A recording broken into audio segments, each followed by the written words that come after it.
The following program contains coarse language. Viewer discretion is advised. In my humble opinion, if you do not want to be a parent, if you don't want to be a foster parent, if you don't want to do what it takes to take care of children, provide for them, protect them, it's a choice. You could just leave them alone. You could just not get pregnant. You could just not adopt kids. Just leave them alone. Don't bother them if you don't want the responsibility that comes with that. So the person that you guys see on my screen has done something just beyond anything you could comprehend. So before we get into the details, let me give you guys a disclaimer and then we'll talk about this. The story is relatively short, but I thought it was important enough to talk about. Some viewers may find the following content offensive and controversial. The information in this video comes from multiple sources, including court records, official police charges, news web articles, and interviews. This video commentary also contains my personal opinions about the facts of this story. The point is to use this story as a cautionary tale in hopes of preventing tragedies like these to children going forward. Viewer discretion is advised. That is your official disclaimer. So we are getting this story from Law and Crime. It just seems that they have the best information for most stories. So if you're listening, thank you very much. So let's talk about this decrepit individual right here. She's 56 years old. I would have gave her maybe about 65. Just flip them numbers around. She look a little bit older than that. Let me skip past this baby's face. We were fortunate to be able to find this baby and her face, to be able to pay tribute and homage. This woman don't look 56. She looks older than that. She is a former registered nurse and a foster mother in South Florida. Florida, y'all taking yet another L. I don't know where you guys are watching from. Please let me know. We got people from Florida. I don't know what's going on out there. She will spend the remainder of her days behind bars for killing her 7-year-old adopted daughter. You didn't have to have this kid. You could have left her alone. This angel, this beautiful angel, lost her life at the hands of this damn fool. After beating, starving, and ultimately torturing the young girl to death while nearly forcing the victim's siblings to suffer the same fate. So she was going to kill them all. It's like you couldn't just go be miserable by yourself. No, misery loves company, and she had to go make somebody else's life miserable. She looks miserable. Her face looks miserable. Her lips look miserable. Her hair looks miserable. Her skin looks miserable. She literally looks like she's been a miserable person her entire life, and I bet you her box stinks, right? She just looks like the type of person that nobody wants to lay up under. Just a horrible individual. I challenge anybody in Florida, find somebody who's a family member or a friend, anybody who could vouch for her, say she is a good woman, y'all. So somebody come tell me, y'all know who she is, to tell me she's a good person. I know she's not. She looks like her breath stinks. She looks like she could literally melt a camera if she tried to smile at it, right? Just a horrible person. She looks like she needs to gargle bleach. I don't know. Anyway, a jury in Miami-Dade County on Tuesday found her name is Gina Emanuel guilty on one count of first-degree premeditated murder, which is as serious as it gets, in a horrific 2018 slaying of a little girl by the name of Samaya Emanuel. Records reviewed by Law and Crime. Emanuel was also found guilty on 2 counts of aggravated child abuse over the treatment of Samaya's siblings, who were 5 years old and 12 years old at the time of Samaya's death. All 3 children were initially being fostered by Emanuel before she formally adopted them. She went even further. Do you know why the bitch went and adopted the kids? Do y'all know why? Hashtag babies for benefits. That's an AFC hashtag. She didn't love these kids. She didn't want these kids. She didn't give a fuck about these kids. She got these kids to take advantage of these kids because she was going to get benefits on behalf of these kids. The guilty verdict in Gina Emanuel's first-degree murder and child abuse trial brought to light of day the horrors 7-year-old Samaya so tragically suffered before her death. No one could ever imagine a trained nurse would beat, torture, and starve Samaya and her 2 adopted sisters as a means of instilling the defendant's vision of discipline. They're calling it discipline. That's why I say if you're going to be physical with your kids, you don't need to be a parent. You're not a good parent if you can't parent with your mind. If you still spank your kids as a form of discipline, you shouldn't have your kids. You should be reprimanded. You shouldn't have kids. You should rethink being a parent. The jury fully understood that she ultimately ignored the suffering of young Samaya, which led to the child's death. The tortures Emanuel inflicted upon her children, including forcing them to eat human feces, intentionally burning them on the stove, chaining them to chairs, physically abusing them, and withholding food and water, and among other forms of torture. So again, for those who are apologists, I implore you to tell me that she is a good person, y'all. Y'alls just don't know her. Y'alls don't know what she was going through mentally, mental illness, y'all. Somebody's going to do it. Somebody's going to be dumb enough to comment it on my page. Y'all will be able to see it. That's why I approve the comments, so y'all can see that there are other dummies out there that believe that her behavior is okay. Now, according to the report, Emanuel's now 18-year-old adopted daughter provided emotional testimony about the horrors she and her sisters endured at the hands of their foster mother during the 3-day trial that ended on Monday evening. They quote, "She would chain us, she would have us lay down, she would chain us and lock us until she got back," the daughter reportedly told jurors. One should admire the courage it took for Samaya's sister, 12 years old at the time of the abuse, to come forward and testify in court. And I agree with that. During trial, prosecutors said that Emanuel was fixated on being in control of every aspect of her daughter's lives and enforced rules through heinous abuse. Emanuel's defense attorney reportedly claimed that the registered nurse engaged in reasonable corporal punishment that did not amount to child abuse, asserting that Samaya's death was mostly attributable to untreated diabetes. Really? Damn. So the abuse was just of no consequence. It didn't matter. Should she have taken the child to the hospital? Yes, absolutely, but it wasn't murder. It was not child abuse, her attorney reportedly told jurors. I just wish, I know they got to defend their clients, but damn, man, I just wish they could just shut the F up forever sometimes. Emanuel is scheduled to appear in court again for her sentencing on April the 30th. She faces a mandatory sentence of life in the state correctional facility without a single chance of parole, which is wonderful. Now, if they could have put her in front of a firing squad, I think that would have been better. It would have personally made me feel better, because I think we need to protect our babies, like my shirt says. If y'all want to get that shirt, links are in the description box if you want to support. If you don't, I understand.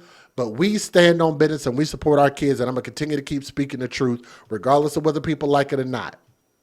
Federal law allows citizens to reproduce, distribute, or exhibit portions of copyrighted motion pictures, videotapes, or video discs under certain circumstances without the authorization of the copyright holder. This is called fair use. It is allowed for purposes of criticism, news reporting, teaching, and parody, which doesn't infringe of copyright under 17 U.S.C. 107. I do implore you guys to leave your comments in the comment section. If you have a difference of opinion, that's okay, but let me know what you guys truly, honestly think about this story. But let me show you the news videos, because we only got a couple of them. Here we go. A Miami-Dade nurse turned killer was convicted for punishing her adoptive children by torturing and abusing them. A 7-year-old girl died. And today, a judge ruled on how to punish her for her crimes. NBC6 reporter Christian Colon reports. Don't do the crime if you can't do the time. I'm letting God take this wheel. And with that being said, I wish you well in hell. I wish you well in hell. That is how 18-year-old Ayana Gordon walked away from her former adoptive mother, Gina. And I'm going to have to use that. She said, I wish you well in hell. I didn't realize that was one of the kids, the adult kid. So, AFC, we're going to have to use that. We wish her well in hell. What are some other hashtags we had? We had something. Don't give them jail time, give them hell time. That was one of the ones we use. She wishes her well in hell. I like that. I like that a lot. And with that being said, I wish you well in hell. I wish you well in hell. That is how 18-year-old Ayana Gordon walked away from her former adoptive mother, Gina Emanuel, a nurse found guilty of abusing her 3 children, including murdering 7-year-old Samaya. I will not carry is if I ever have children, I won't make the same mistakes as she did. Like I said, she says she was a tough cookie. I'm tougher. Gordon describes herself as a tough cookie for surviving the horror. Records show Emanuel forced the kids to eat human waste, burned their hands on the stove, prevented them from eating, and at times chained them. She chooses at this time to not speak. The woman, who was supposed to offer love and care for her children, did not apologize during her sentencing, something that Gordon says she expected. She knew what she did. She's guilty and she knew what she did. And today, Judge Christina Miranda punished the convicted killer with a life sentence. They found you guilty of first-degree murder, and I will sentence you to life in prison.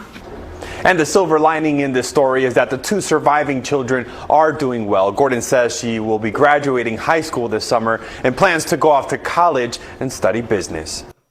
So here's the thing. You have 3 kids, or 2 now, that can actually speak on behalf of what happened. Trust me, I believe every bit of what they say happened to them, as opposed to what her defense attorney is talking about. I believe the kids. Hashtag believe the kids. First at 11, a South Florida mother accused of keeping a house of horrors. Tonight she's in jail, charged with some sickening crimes. One of her adopted daughters is now dead. Police also say 2 of that girl's sisters were abused. And tonight, for the first time, we're hearing the details of the investigation that led to this mother's arrest.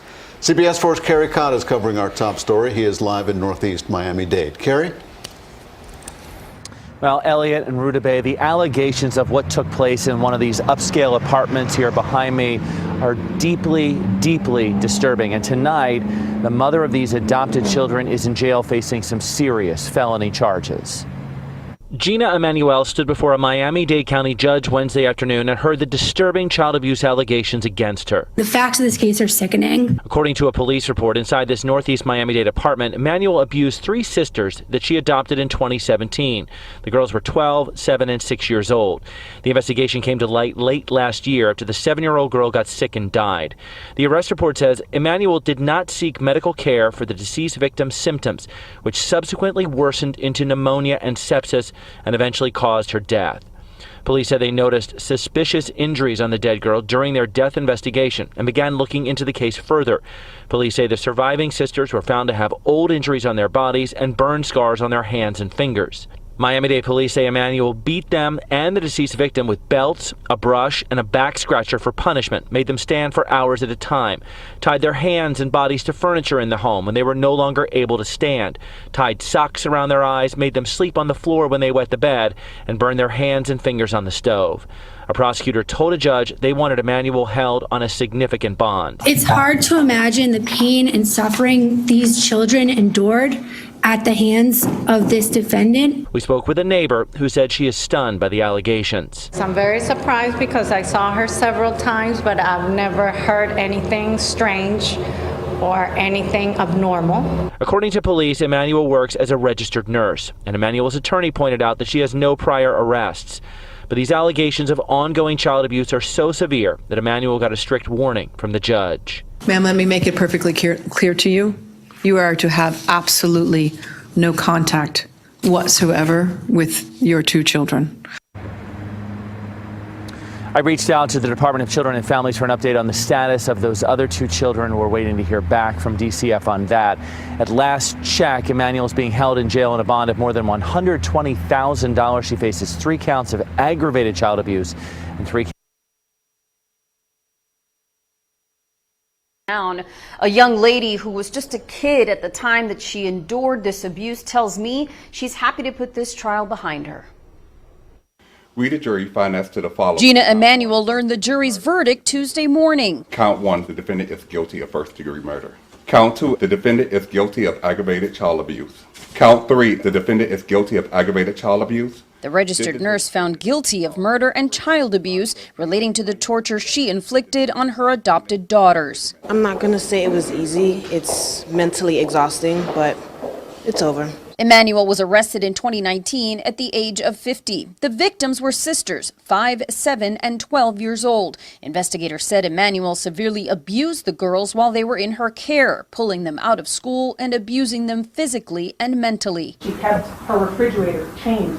These 3 little girls were forced to urinate and defecate in a bucket. These girls were malnourished. She whipped them with a belt. Never see a pediatrician. Ayanna Gordon testified to some of the abuse during the trial, how they were punished by standing in the hot sun on one leg for hours, struck with belt buckles and metal serving spoons, and that she kept them chained while she was gone. She would have us lay down, and then she would chain us and lock in until she got back. Investigators say 7-year-old Samaya got sick with pneumonia but was not given medical care. Numerous injuries all over her body. The retired Miami-Dade medical examiner testified to the child's widespread scars and serious injuries and how the sustained abuse led to her eventual death. The cause of death was acute and chronic physical and emotional abuse. It's not fair that she took someone's life. She was only 7. Emmanuel's first-degree murder conviction carries a mandatory life sentence. Her sentencing hearing has been scheduled for April 30th. Well, she got that. So she got it. She was sentenced. And that's just the end of it. So we're thankful that that ended the way it was supposed to. So to the other 2 children that survived, to one who's actually an adult now, just pray that they can, make a full recovery and grow up and still become something great. I have faith in them, and I will pray for them. And, they're probably going to need counseling. So I hope if they're listening, especially to the older woman out there in Florida, if you've never thought about getting some counseling, get some counseling. Your future will appreciate it, and your future relationships and friends and work, employment opportunities will really, really benefit from you getting some counseling. Even if you think you don't need it, and even to the younger sibling, they definitely all need counseling. But I have faith that they'll make it. But thank you guys so much for listening with an open mind, as well as an open heart, and from my heart to yours. I love you all. Thank you, AFC, and we'll see you guys on the next story, okay? Unfortunately, we still got a lot more to talk about. But we're going to keep doing this until I start to see this thing just end. So we're going to continue to keep working, all right? Thank you.